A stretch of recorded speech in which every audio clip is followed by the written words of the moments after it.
start from Nicole di Cosmo's article, actually. So, anyone read the Nicole di Cosmo's article? Yeah. It's reading. It's reading. Yes. Yeah, I can talk about it. Sure. Yeah. Go ahead. Yeah, this reading is about the writer tried to put the prices and also the militarization into this Central Asia and try to link them together, and also the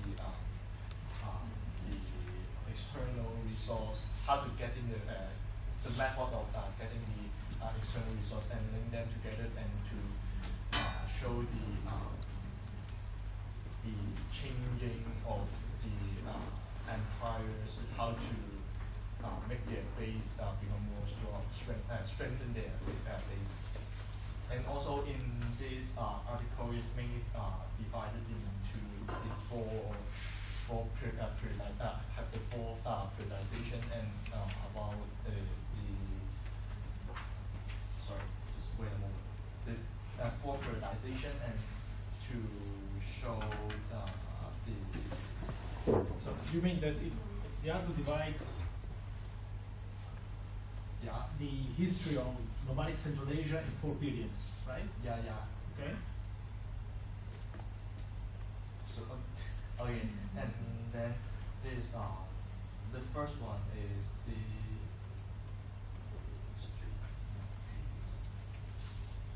in the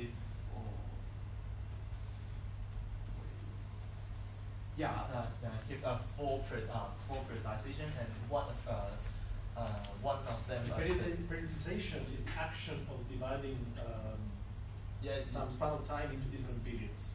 Yeah. So 4 periods, not 4 periods. Yes, 4 periods. Yeah. Yes, my English is not very good. No, it's okay. And this use some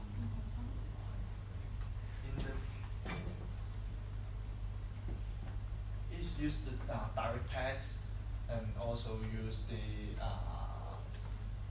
triplet, and also Yartree is find it.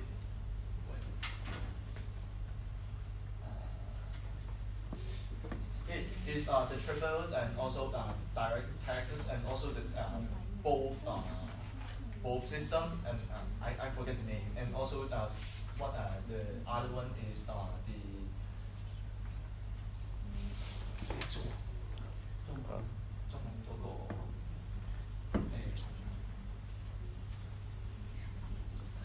the trading. Yes, sorry, it's too many people. And it can mainly use these four to periodization as 4 period.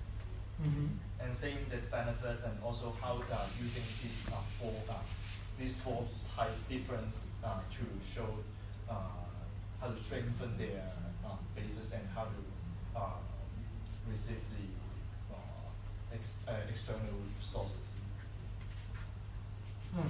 Okay, so let's start by the central questions of the article. What are the central questions that Nicole wants to answer with this study?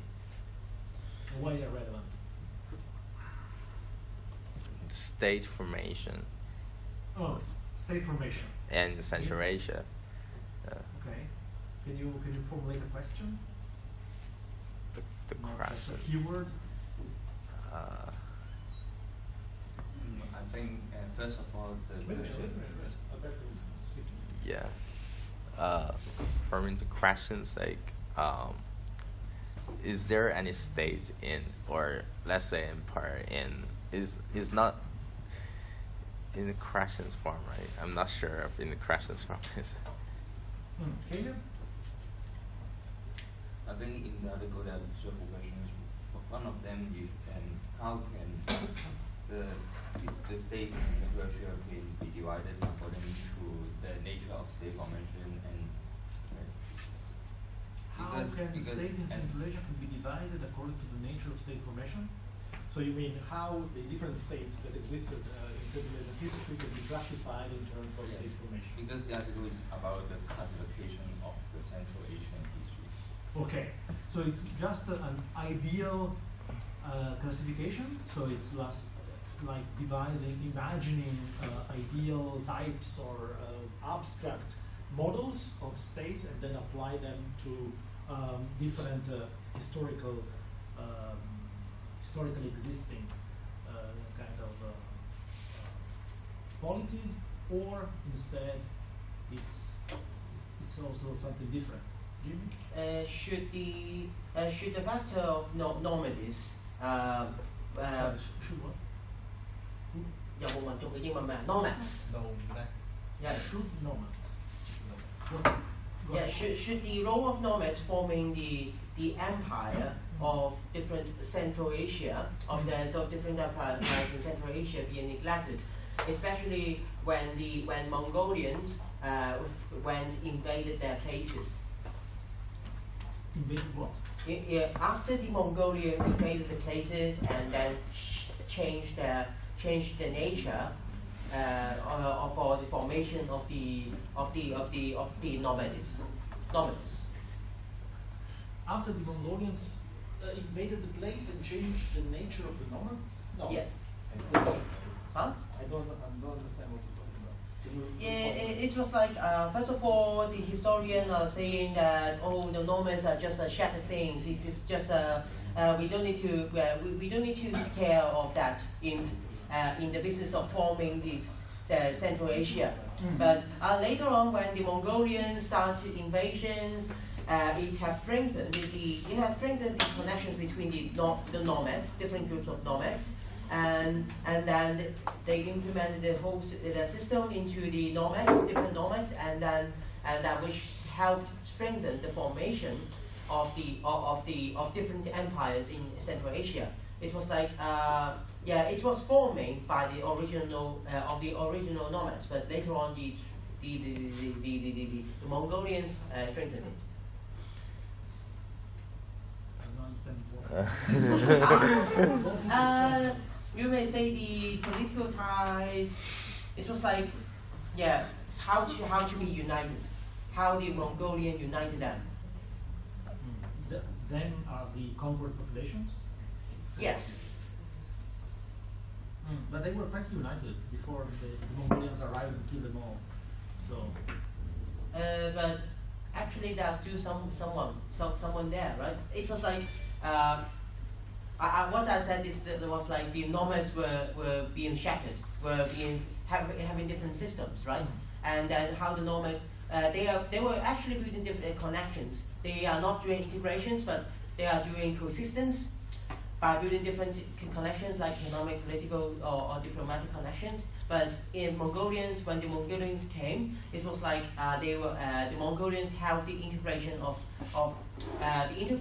different nomads into the one Central Asia empire. Yeah. They integrate a lot of different populations, not only nomad in one Eurasian empire. So somebody else, yes. Yeah, I see a debate on what is the prerequisite or precondition for the coming into the existence of an inner Asian state. Some scholars saying it's all about the sophisticated institution or something like trading, but the author disagree with it, and they think it's pretty misleading for this conclusion. So what's the conclusion of the author instead? He thinks that the revenue, how the nomads extract the revenue, the way it extract the revenue is and it's a very important criterion to divide to process the periodization, and it's a very important symbol for the state, because during in the early period, it's all about tribute. Like Xiongnu is asking the Han China for a tribute, and it was too vulnerable, and there is no such a thing as taxation. And he think like something like before they have the state institutions very sophisticated. There is a super tribal structure already, so he doesn't agree that the institution is the focal point for the state existence, something. Okay. Okay, so the Cosmo has very often historians start by writing a survey on the existing literature, right? The existing historiography, and then they have a polemical target. They say previous historians wrote this, but instead I'm going to say a different thing. So, what is the polemical target of the Cosmo? The Cosmo describes a way to see nomadic states and the relation between nomadic empires and sedentary empires that he thinks should be corrected or qualified. Any idea?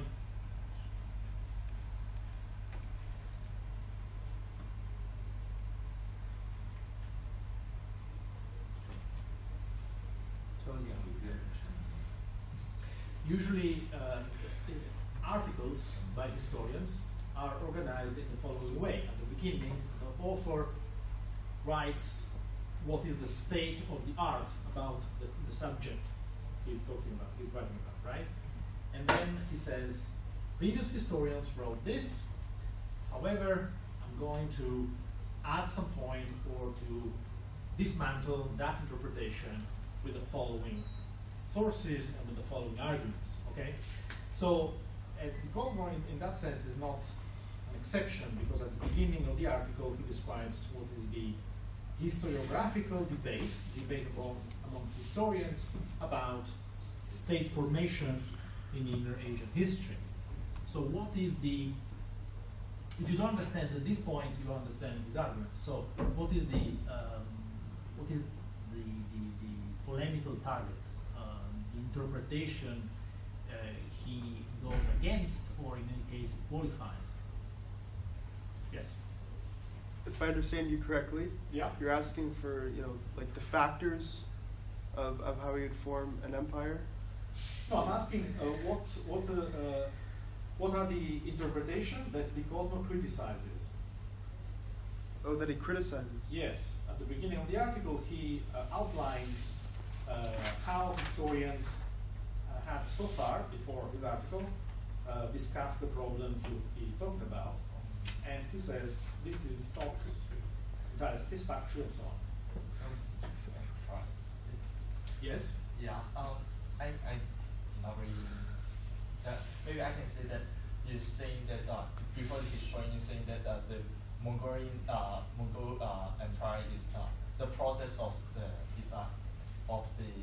forming of Mongol Empire is evolutionary.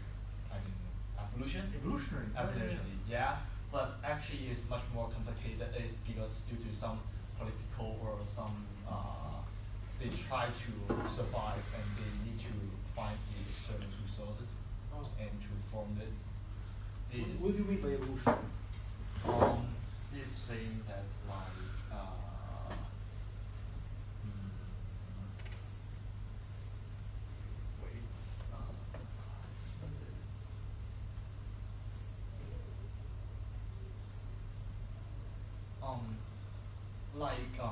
just simple due to the years or some changes through maybe 100 years, and it's very simple and naturally to have the structure of the Mongol Empire. Yeah, but actually the writer is trying to criticize is not such simplified, but also actually it's more complicated due to some reasons, like maybe they need to survive, and due to then they need to strengthen or construct a more stable basis, so they need to do so. They need to do what? They need to have some political solution. Like as I said before, those So this triggers state formation, causes state formation. yes, the state formation. Yeah, I Yeah. can read. Yes, but you keep saying what the Cosmo is saying. I'm trying to ask you what is the problem that the Cosmo explains, and then he proceeds with his arguments. Now you're talking about his arguments, right? Yeah. Anyway, Muhammad, have you read it by any chance? You read it. So this is not an easy article. So I understand if you've been a bit disoriented by the argument, because it's much less empirical than the average historical article, right? So he tries to kind of extrapolate a big picture out of many different historical examples, but nonetheless, may be interesting. So the beginning of the article, who read the article? How many people read the article? 1, 2, 3, 4. Only? Yes.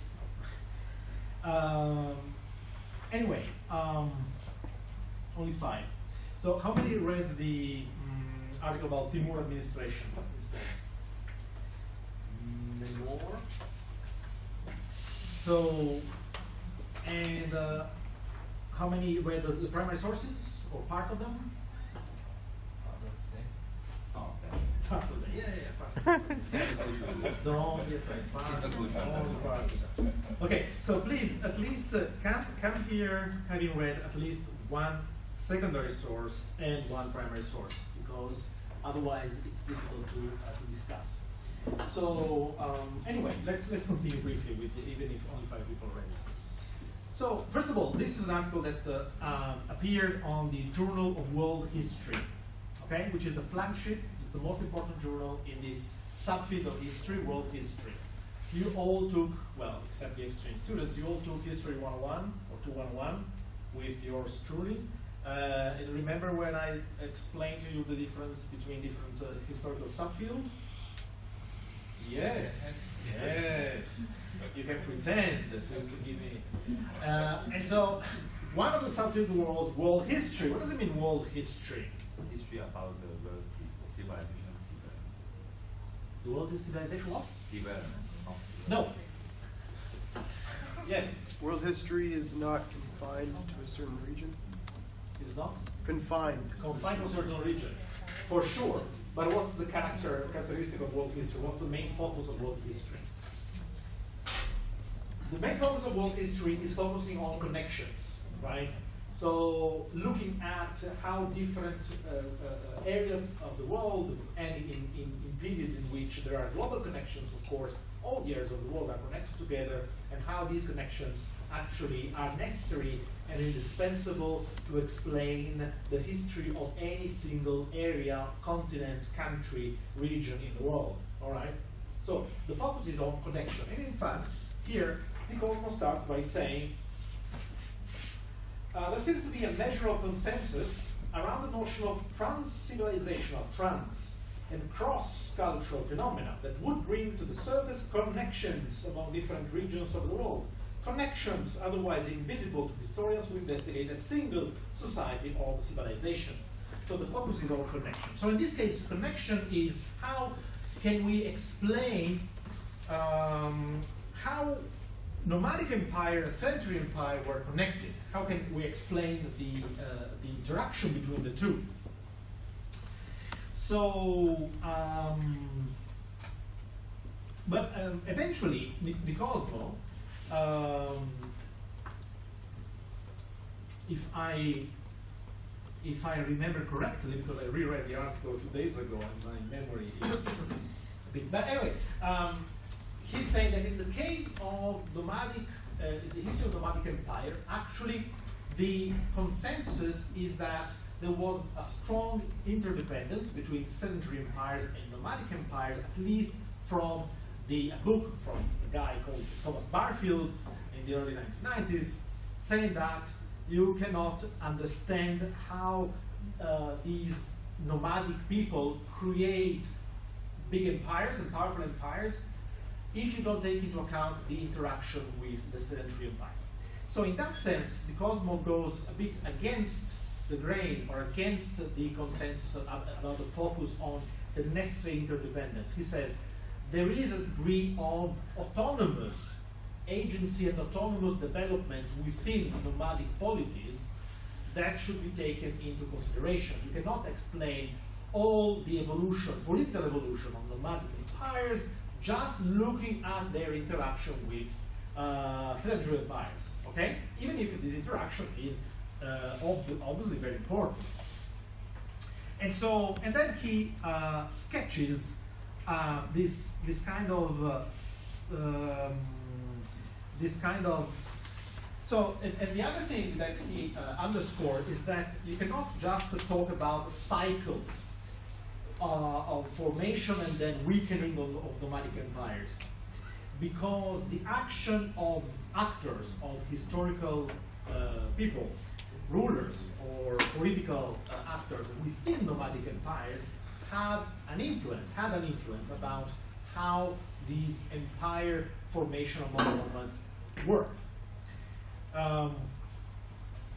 And so then it goes on. So anyway, let's think about whether we can. How many among those who didn't read the article? How many of you didn't read it because you started to read it and you found it too difficult or too boring or too bizarre? Or you just were no, just preventively you didn't read it. Okay, that's better. At least we still have the doubt that it could be successfully digested. Anyway, so shall we look at the primary sources then? Let's start by the Mongol Empire. And who wants to talk about the secret history of the Mongols? And what did you find interesting, striking, or not interesting and not striking in this excerpt from the secret history of the Mongols? What kind of source is that? Troy. Well, I read that this is the Mongols chapter 3. Mongol chapter 3. Am I right about that? 19. Morgan Mongols chapter 3. Oh, that was not a mandatory reading, but if you read it, please go ahead. Okay. Well, the one thing I want to point out is the first day you said that Transoxiana will come up repeatedly throughout the term. Transoxiana? Transoxiana, the between two rivers. Yeah. So I read that was Genghis Khan's first attack at, pardon my pronunciation here, at the Khwarazm Shah capital. Yeah. Khwarazm Shah, yes. So, obviously it's a strategic point in Central Asia. Yeah. So you mean that Transoxiana? I mean, since they conquered China first, northern China first, what do you mean by they hit Transoxiana? Probably in that campaign, right? Okay. Yeah. So, obviously that tells me it's a strategic location, right? You want to get to it first. Water source, good for the horses. And then I also read about the effects of the Mongol conquest. There are both immediate effects, like obviously the catastrophic, genocide and massacres at. Genocide. Why do you say genocide? Well, they call it that. Who called it? 2,400,000 killed at Juzjani and 1,600,000 killed at Herat. But we don't. Wait a minute. You're quoting from what? From Mormon? Sorry? You're quoting from where? This is Morgan Mongols chapter 3. Okay. So can you read the sentence where it says genocide? All I have else is we don't have enough knowledge to really dissect these figures and what they meant. Yeah, exactly. And then there was a part that I disagreed with, actually. Yeah. Do you want me to continue? No, I want you to read the passage when he speaks about genocide. Okay, I could try and find it.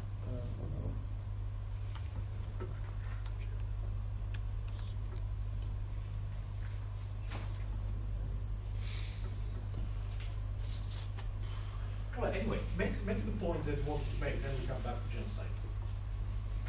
Oh, well, I was going to tie that into Professor Bernard Lewis's point on how the Mongols and their conquests were much worse to the land and the people than the havoc in Europe from 1939 to 45, and I just disagree with it. So he said the Mongols' invasion of agriculture was much worse, but I disagree. So Bernard Lewis is comparing the Mongols with the Nazis. That's what he's doing. It's hold on, let me. Page 65. Okay.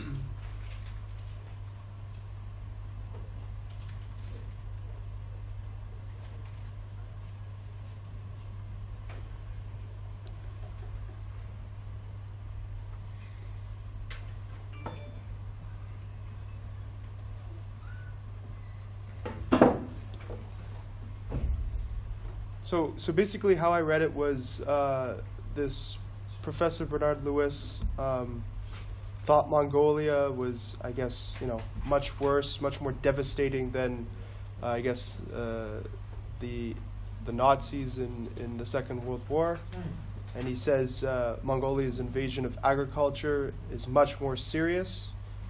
But I just disagree because, not necessarily due to the Mongolians, but due to the fact of less technology, less farming technology. There wasn't the Green Revolution at the time. And, no one really bailed out the Mongolian conquest like the Americans bailed out most of Western Europe after the war, right?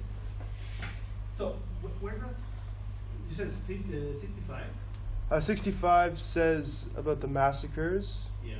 So where's Bernard Lewis? And 69 has the part about Lewis. Oh, okay. It said, he says, 20th century we're better able to judge man's destructive capacity than our Victorian forebears. It says Mongol conquest seems terrible beyond normal human experience. Okay.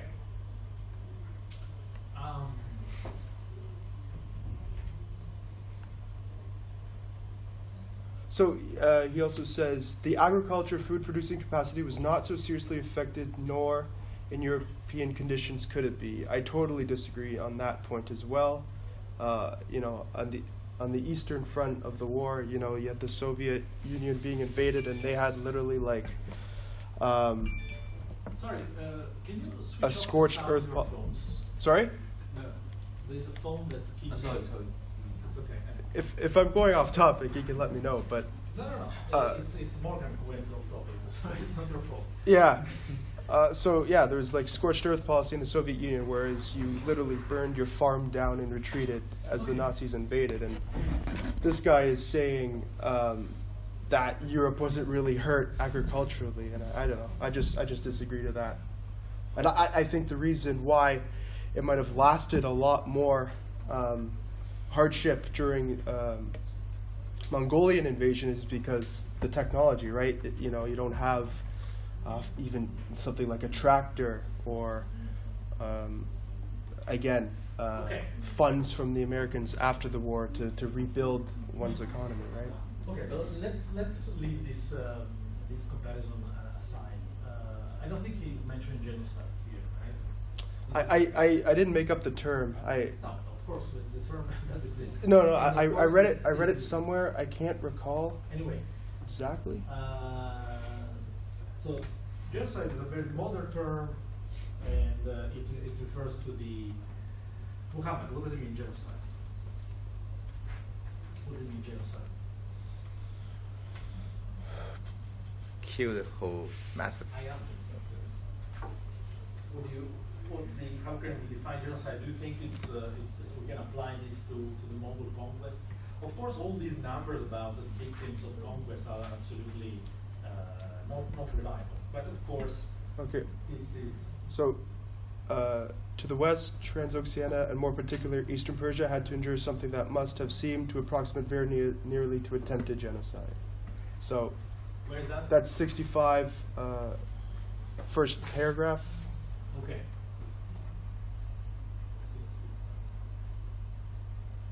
So I guess they dance around the word, but they do use it.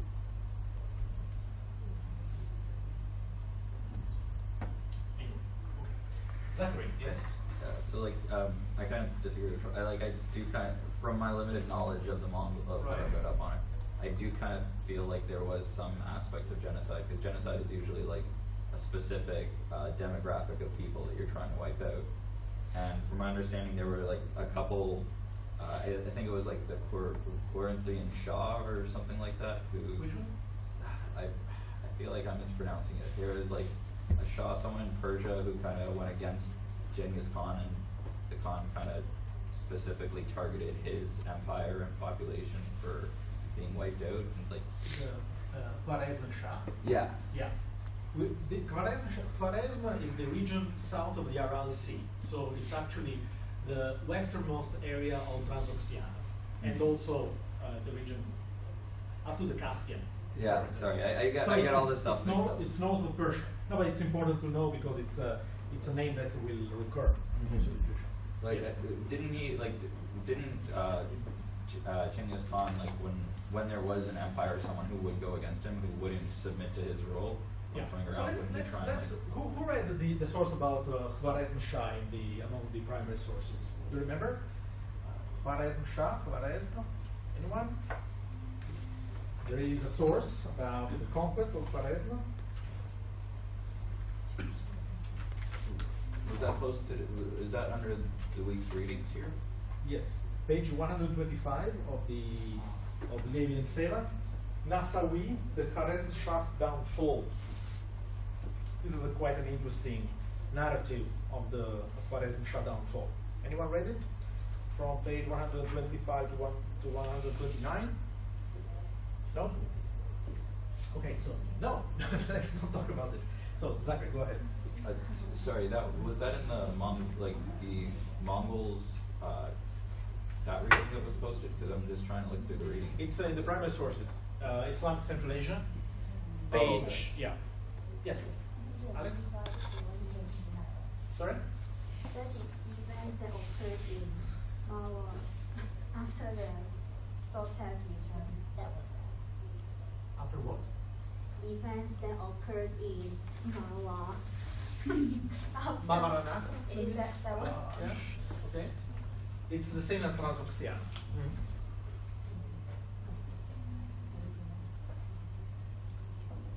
So where are you reading from? What are you reading? Levi Sela. What page? 125. 125. Yes, exactly. That one. Yes. So have you read it? Yeah, right. Okay. Anyone else read it? No. So go ahead. So what's this source about? So this is an interesting aspect because it's an interesting moment in Mongols' expansion, because actually Genghis Khan, what did he want to do with the Shah of Khwarezm? I just made a Khwarezm Shah means the king of Khwarezm, okay? Just for you to have. as I remember, Genghis Khan kind of like wrote a letter to the king of Sultan to ask like for kind of a cooperation or Yeah, exactly. trading, something Yeah. like that. Then the king of Sultan like killed the people come to Sultan, and then it makes Genghis Khan very angry about that, because he's kind of broke the promise, because the king of Sultan originally agreed to the trading, and then like Sultan asked one of the people come to that country to be a spy of the Mongols, like to tell him about everything about Genghis Khan, about the army, about how many people they have. But that person told him something about it, but not all of the information. And then,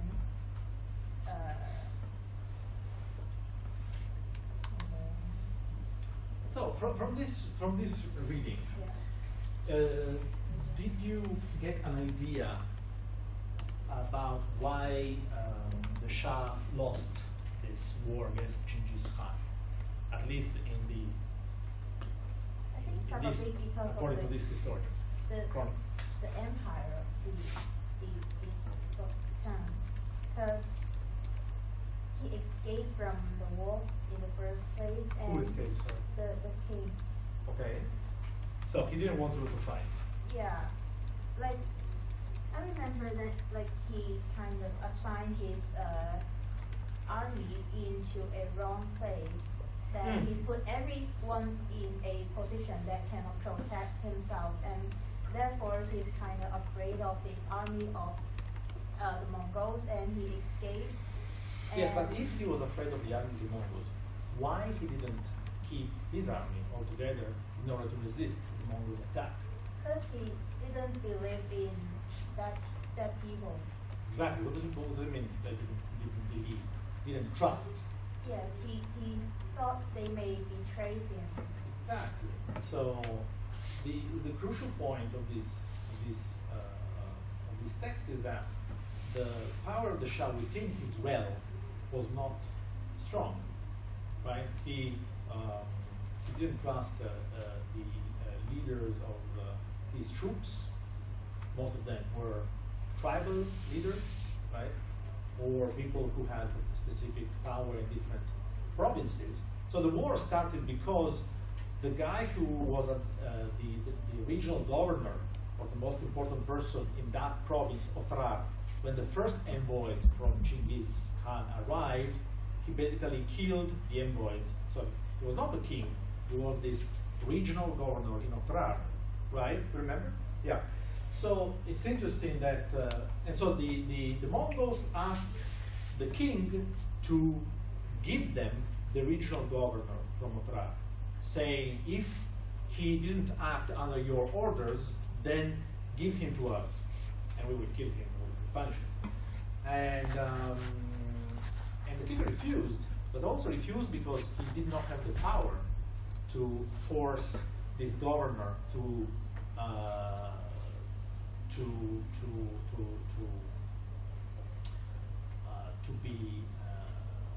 be removed and to be given, to be handed to the Mongols. And the same structural weakness of the empire is apparent after then Genghis Khan decides to invade the realm, right? And so this historian Nassawi describes exactly the fact that because he was not sure of his military leaders, he would keep the different. And also there was a feud even within the king's family itself, because his mother, right, was in bad relations with him, and so Genghis Khan exploited this.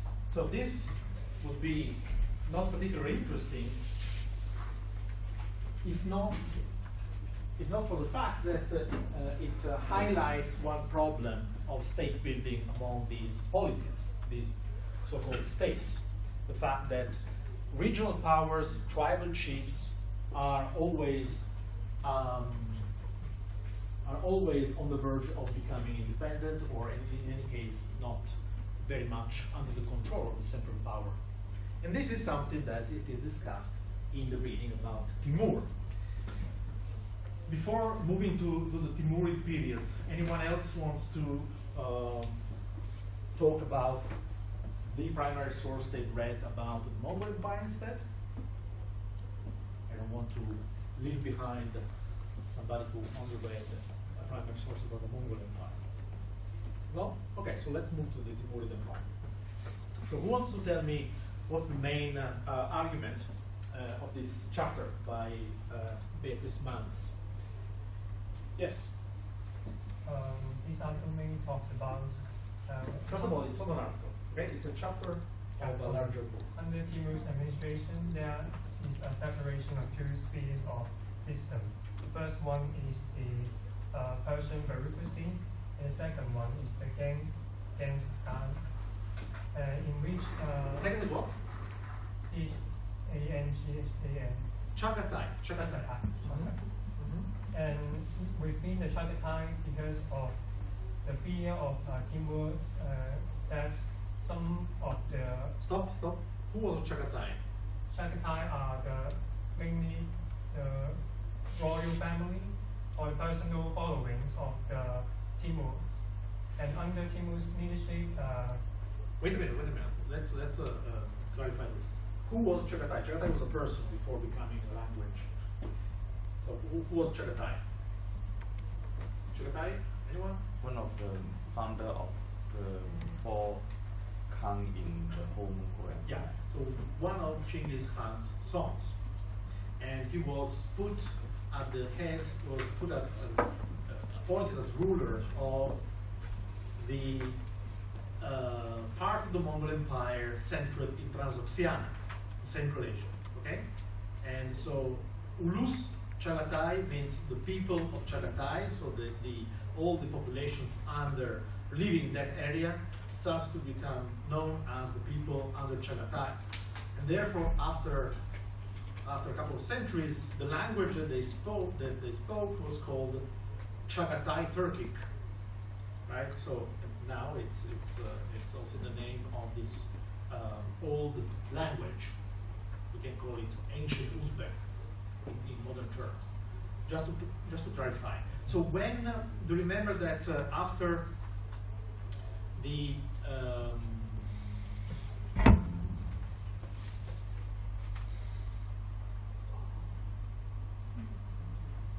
so the Chagatai Khanate then divided between a western part, Transoxiana, and an eastern part, Mogulistan. And the western part was still called Ulus Chagatai. So Timur, the power of Timur, expanded from here, Transoxiana. He was born close to Samarkand, just to clarify. And so in this chapter by Mans, when she talks about the Chagatai, meaning the followers and the elite, military elite, the political elite coming from this area. Okay, go ahead. and under this Chagatai, because of fear that Timur, some of his subordinates may rose to powers that threatened him. So there is frequent change of position of rank called Dalu Ran. Don't worry with the names. Okay, and there is not clear demarcation between responsibilities of each post that's created by Timur in the settled areas or the administration areas that he had built. And for example,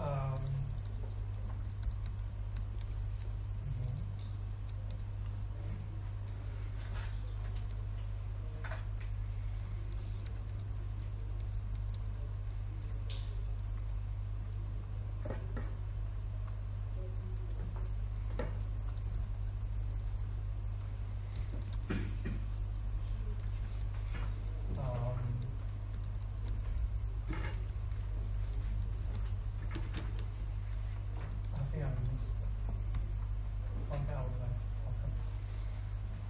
Annie, do you want to go on? Because you raised your hand. Caleb? Yes, for my opinion, I found from Dinzego is how different parts of the Timur's administration, for example, the different positions have operated in the process of Timur's rise, and because we can see that Timur's always had an intent of strictly control its power and don't allow it to be inherited to other tributes. And so from the article, I conclude that the ultimate goal of this administration is to ensure the strict control of power in Timor.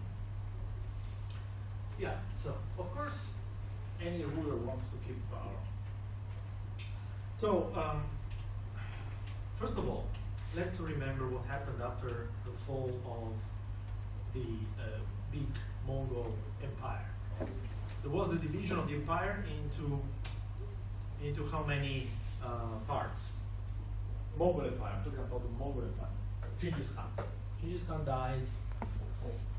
Four parts. So then Timur was born in the towards the mid of the 14th century. In what area? What part of the empire? I just told you. Chagatai Rus. So, and then he consolidates his power. So these are the four parts, okay? So, one point to remember is that Timur conquers most of, especially the Rus Chagatai of his time, which was basically the western part of this, and then the Ilkhanate. Do you remember what does it mean? Ilkhanate? Ilkhanate means sub-Khanate, right? The sub-Khanate. Anyway, Persia. So, and then he was planning to conquer China, but he died. So if you look at the Timur's empire's map, you see that he controlled the most important part of the Chagatai, Ulus, and the former Ilkhanate that had collapsed basically when Timur was born. So it collapsed around 50 years before he conquered it as a unitary state. So this area was controlled by nomadic Turkic aristocracy politically. This area, instead, the Iranian plateau was mostly sedentary. Okay?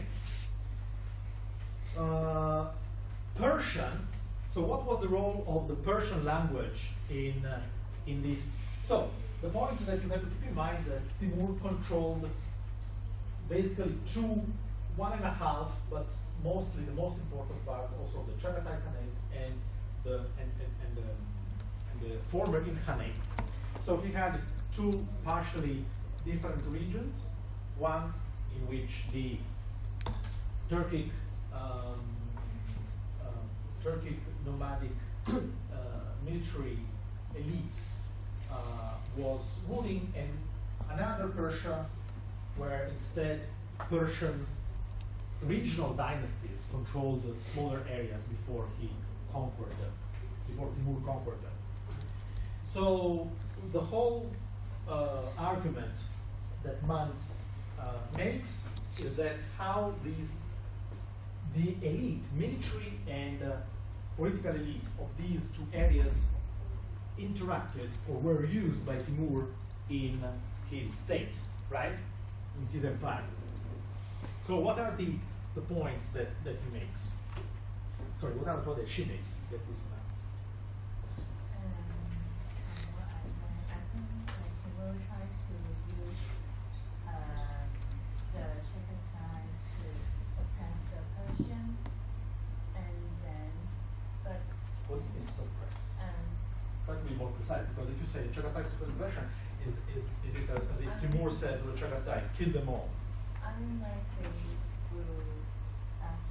will give important jobs to the Chagatai, but the Persian are just doing some minor work.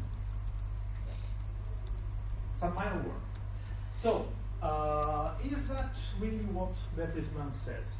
That Timur actually put the Chagatai in charge of the whole thing, whereas the Persian former political elite of the conquered Persian territory were only put on a lower administrative and military positions, right? This is what you are saying. It's partially true, but it's a bit more complicated. Yes? Shouldn't he apply people based on like skill set rather than really like lineage based on like your political your family's political standing? Instead, and that was very that really aligned with his comments. I didn't understand the comparison with Genghis Khan. Oh. This is a very good point that I wanted to raise. Sorry. But in a sense, like I was just trying to like look at like some comparisons between Yeah. him and Genghis Khan, and Yeah. I noticed that like I was reading some other things too, not including this and like the sources, but also like Genghis Khan usually appoint like military officers based on like skill set, not necessarily based on like your family as well. I thought that that was what made the empire so successful. Yeah, so you're saying that the Mongol Empire under Genghis Khan was a meritocracy. But it was a bit more than that, right? And this is very important to, so thank you for introducing this comparison, because this is very important to understand what's the difference between how Timur ruled and how Genghis Khan ruled. Do you remember what Genghis Khan did with the tribes in Mongolia? Either kill them or you call them for cooperation. He killed Haidu. What? He killed Haidu, someone, the chief of one tribe. Well, more than one. But More than- yeah, but he not only killed someone and kind of favored the other ones. He did something more radical. What did he do? Do you remember?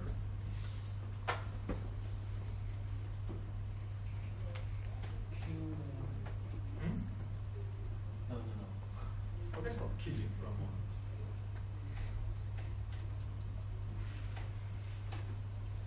Also kill their mothers. I said forget about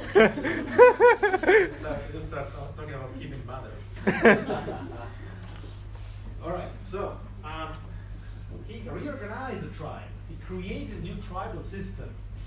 Actually, so first of all, the population was the army. The adult male population was the army. And the tribal structure basically reflected the army structure. So the other way around, actually. The army structure reflected the tribal structure in these nomadic empires, right? When you wanted to attack some area, you would say to the tribal chieftains, you have to send, each have to send 1,000 men, put together an army, and then we go. And so these 1,000 men will be faithful to the tribal chief, also because they always live with them in the region and so on and so forth. Genghis Khan instead killed the leaders of the tribes that fought him at the beginning while he was accumulating power and becoming Oceanic Khan, which means it's the meaning of Genghis Khan. And then reorganized most of the tribes. So he basically turned the tribal, created a new army that was much more controlled by himself, by central power, than by the tribal leaders. Because most of the tribal leaders were new, were appointed by him, were coming from his followers, and so on and so forth. Okay? And this was possible exactly because during the entire period when Genghis Khan was the Khan, the tribes, the Mongol population, was an army. Why? Because they were expanding. Were at war constantly. Okay? Timur instead was less radical in terms of destruction of real tribal structure. Less radical.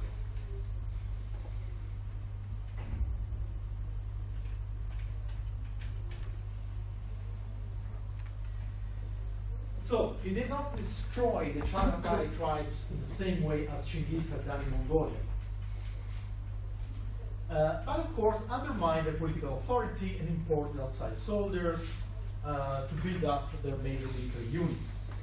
And then played out the different components of his empire as Mans describes. Okay? So, one aspect that was put forward is the indeterminacy, right? The fact that the tasks of people in power, appointed by Timur, was not very clearly delimited, right? And also, it's true that there was this division between the Chagatai elite and the Persian elite. But what does Mans say about this division? Was it a clear division or not? And why not?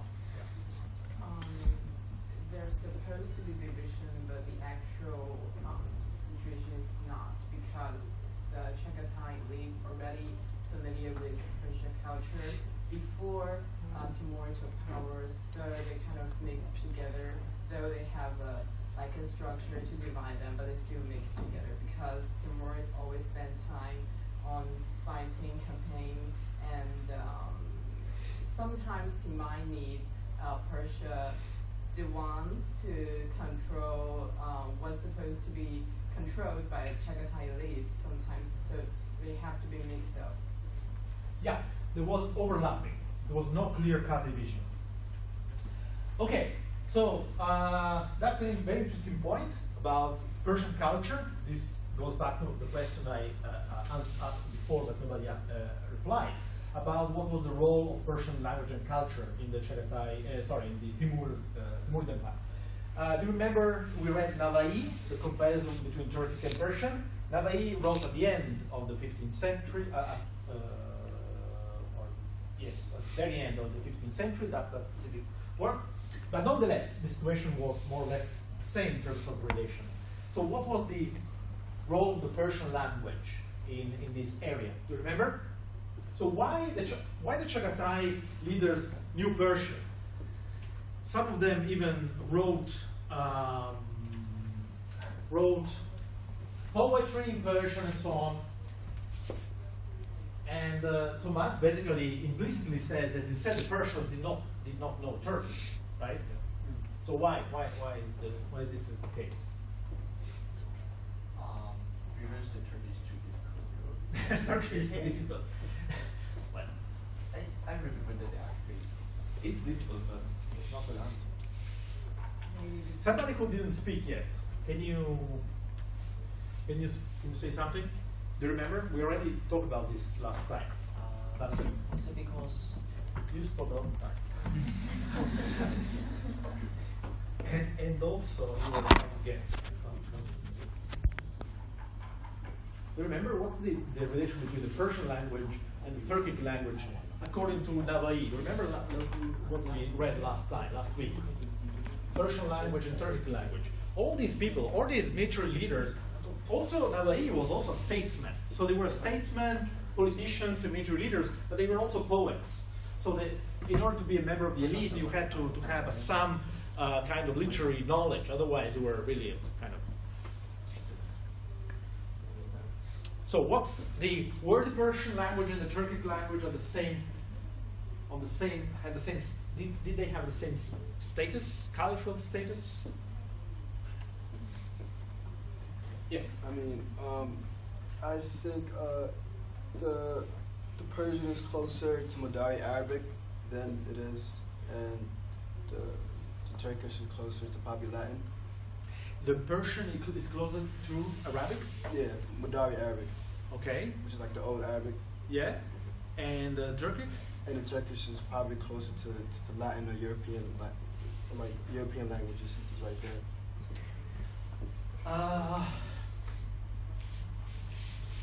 But what Persian and what Turkey you're talking about? Now you're talking about Turkish. So we are talking about Chagatai Turkic, spoken in that century. Is it different? Yes, it is different. Very much different. So Turkish, in English, you can find Old Turkish in the source itself. The translation into English from Navai was called Turkish. But to be clear, for the sake of clarity, let's call Turkish the language spoken in Turkey nowadays, and Turkic or specifically Chagatai Turkic, this Turkic language spoken in Central Asia at the time, and then until basically the early 20th century. So it's true, they were both close to Arabic in the sense they had a lot of Arabic words within in their vocabulary, because obviously Arabic was the language with the highest status, because it was the language of the Prophet. And this is something that Navai wrote in the source, if you remember last week. He was talking about 4 languages, Arabic, Persian, Turkic, and Hindi. And Arabic was on top, and he said, let's not talk about it, because this is clearly. But also the comment to that text pointed out that a lot of words that Navai was using in his Turkic text, because that work was written in Turkic, came from Arabic and also from Persian. But so the answer is not that Persian was closer to Arabic. Yes? Didn't it sound just a lot better when you were writing poems? Is Persian? That one of them? I can't recall. Turkic or Persian was used by poets because it just sounded a lot. Navai, who was a native speaker of Turkic, was saying that Turkic is better for poems. Yeah. Yes. However, I guess that doesn't answer your question. Yeah, exactly. So, however, what's the relative status of the 2 languages? The fact that Navai had to write a pamphlet, a text, to make that point, would make us think that maybe not everybody agreed with him, right? This was his main kind of polemic point. Persian was the language for the people who are being very rich, who are being very elites, and the people who would like to write in Persian instead of Turkic was because he would like to write in Persian and then Persian because he would like to have much more exposure. Yeah, people there would be more people looking at his pieces. Okay, Alex and Cassandra, I think you know the answer because you were nodding before. Or what's the relation between Turkic and Persian?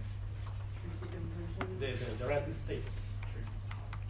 Persian are languages using in previous Persian settled area, and they are root class, but maybe their culture, the language is more advantage than Chagatai. Like what happened in Qing Dynasty in China, the Manchurian language is basically forgot by the end of Qing Empire, and this is also what happened in Timur's empire, I think.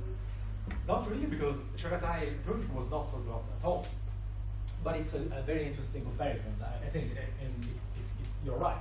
So in both cases, the Chagatai Turkic was the Persian was not the language of the rich and the powerful, because also the Chagatai Turks were rich and powerful. And also Timur was one of them. So the rulers were actually coming from Chagatai. They conquered Persia. So, but the point is that Persia was a much older urban area, and especially an older, an area that was much closer to the core of the Islamic world, and so they had a much longer tradition of cultural tradition in terms of texts written in Persia, in many different subjects, topics, and so on.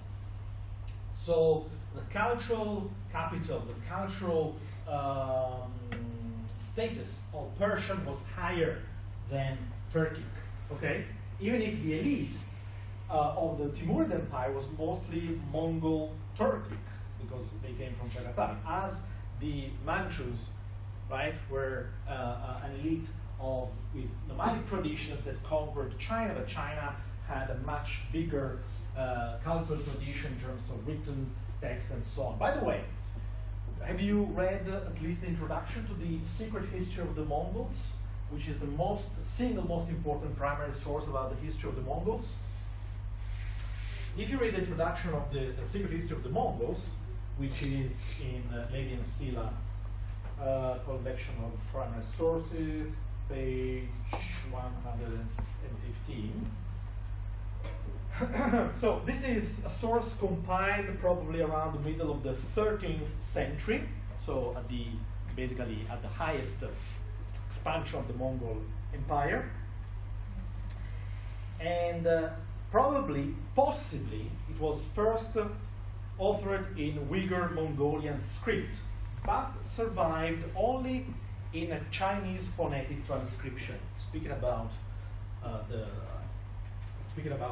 languages and the cultural traditions. So actually, it was translated for the first time into Russian by a Russian sinologist in the middle of the 19th century from this phonetic transcription in Chinese. So just to tell the connection between what I was talking about before is that most of the sources we have about these nomadic empires come from century civilizations or century empires.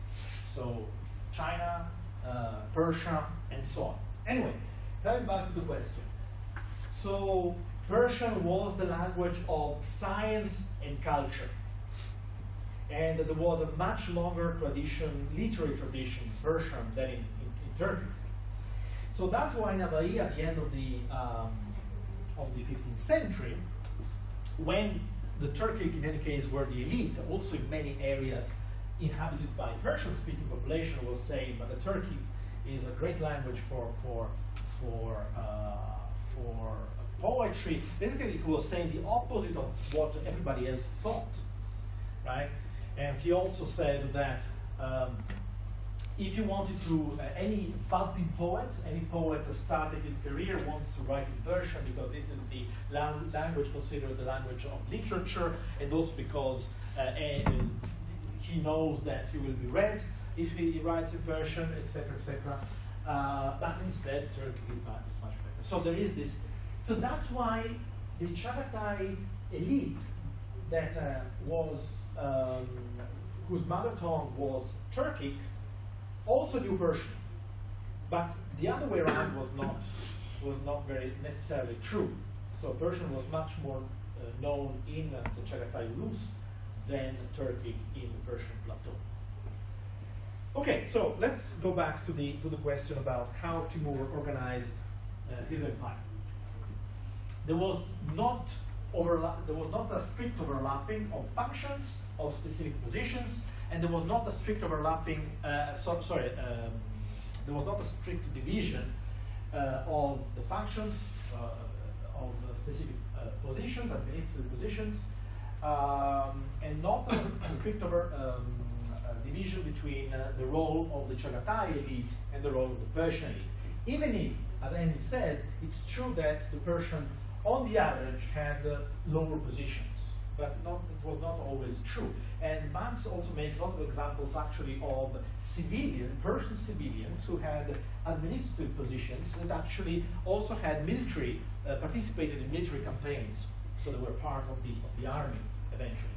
Again, because as in the case of Genghis Khan, also Timur's empire's history is a history of constant expansion or attempt at expansion, at new conquests that were mostly successful, except the last projected invasion of China. Want to say something? Okay, so what is the main logic of Timur's administration for 2 months? If everything was blurred, but there was a logic according to her.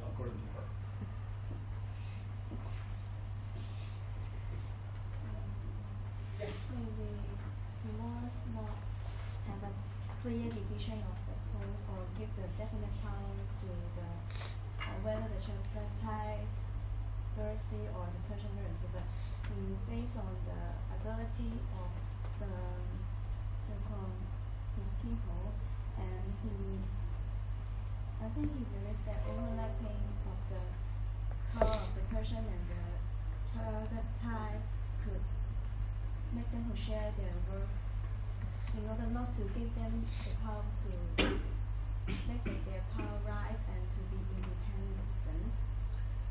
Can you repeat this? I think you're right, but I'm not sure. So if you can reformulate.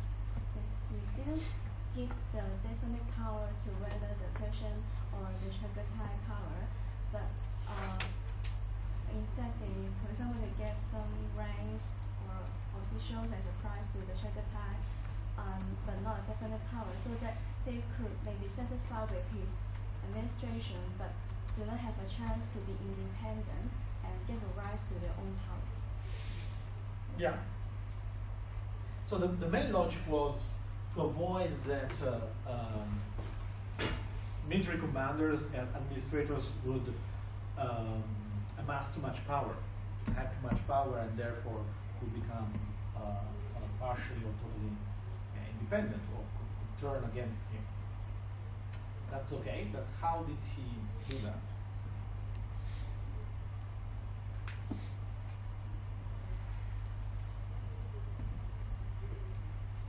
First of all, why, if the Chagatai elite conquered Persia, why he did not just get rid of the Persian administrators and install it in their place members of the Chagatai elite?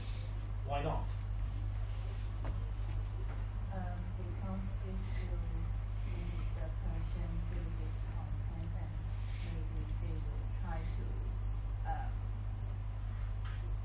have a revolution or something to get rid of Suleiman. Yeah, but they were already defeated. They were not a military threat. So, yeah. Maybe this is because the Chagatai elites, basically are followers of Timur himself, have to follow him, join him in the army, in military activities, so they can't just stay in cities or settled area to administrate the Persian. Yeah. So they have to use Persians to help them rule. Assuming that there are not enough, right, Chagatai members of the elite, that some of them could be. This is partially could be an answer. I'm not sure whether it's true. We should study this more. But Marx makes another point. Marx says, which continues what she was saying, right?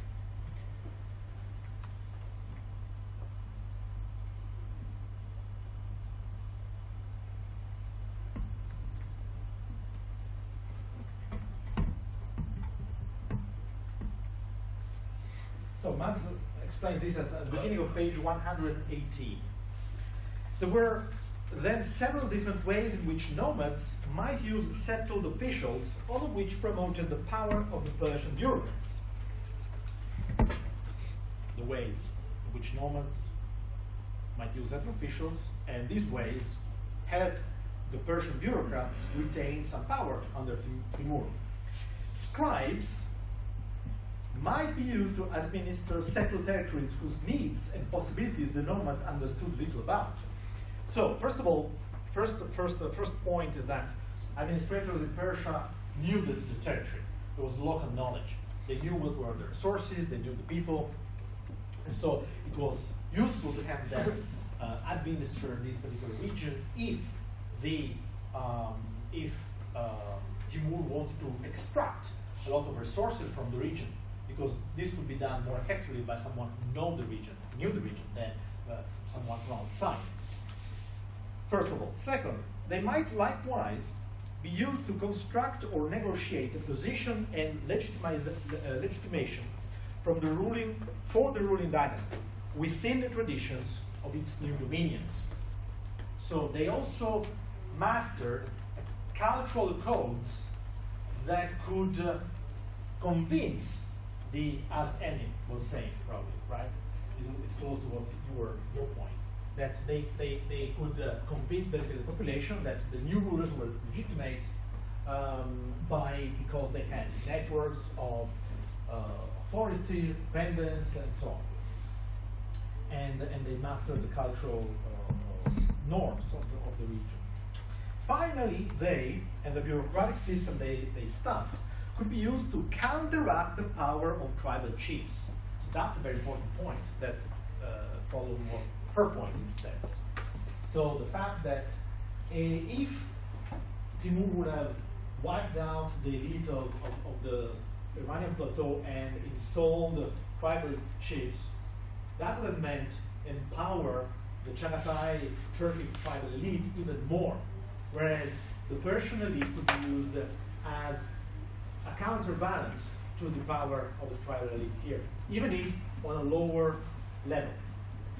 So it's interesting, very interesting what Matt says about different tasks that were given to the Persian and to the Turkey, to the Persian and to the Chagatai. Do you remember what were the different tasks of the two? This is quite interesting.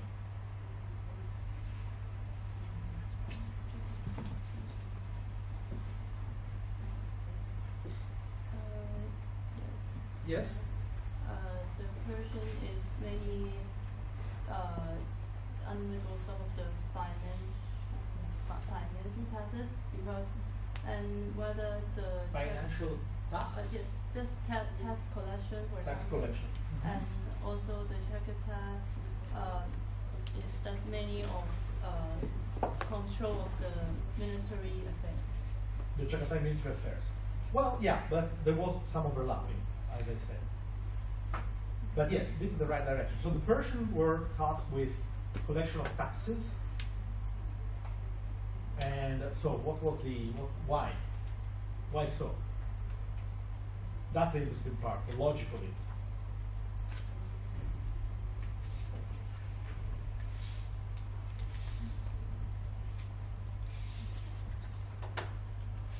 Yes?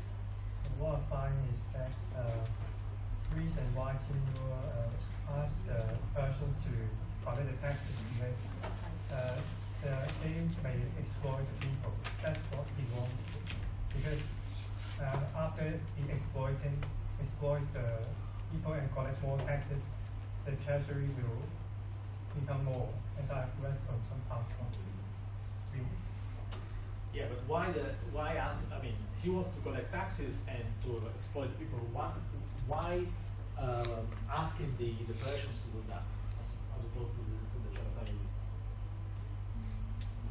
Maybe because he wants to give more confidence of the Persians to exercise the duties assigned by him. Not entirely convinced. Yes. What I found is that they want to make the Persian that they are exploit the commoners, and so that they want to enlarge the Chagatai's economic benefits. Okay, so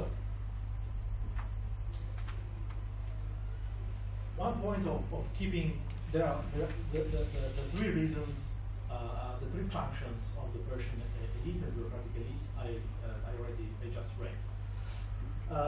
But the danger was in keeping the regional administrators in place in Persia was that the previous solidarities, right, the authority of these administrators in their regions would become stronger, right, and could challenge Timur's power or the Chagatai elite power.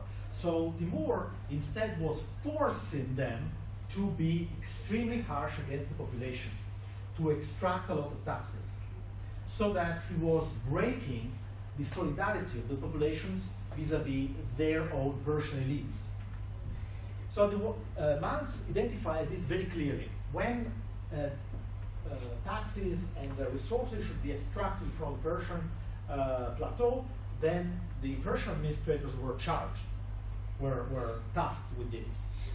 When instead there were things that were positive for the population, like building irrigation canals or reconstructing cities, in that case, were the Turkic Chagatai nobles that were tasked with those tasks in the Persian plateau. So this was another way that he balanced, okay, the two.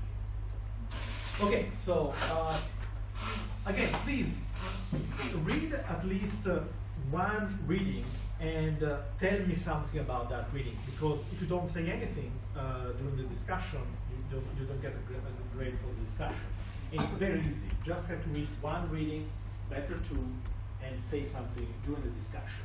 Okay? Next time I will ask a specific question to people who don't speak, to help them, of course, not for the pleasure of torturing them.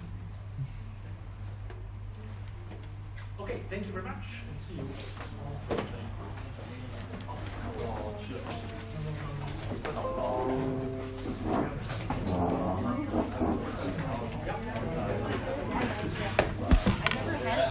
Can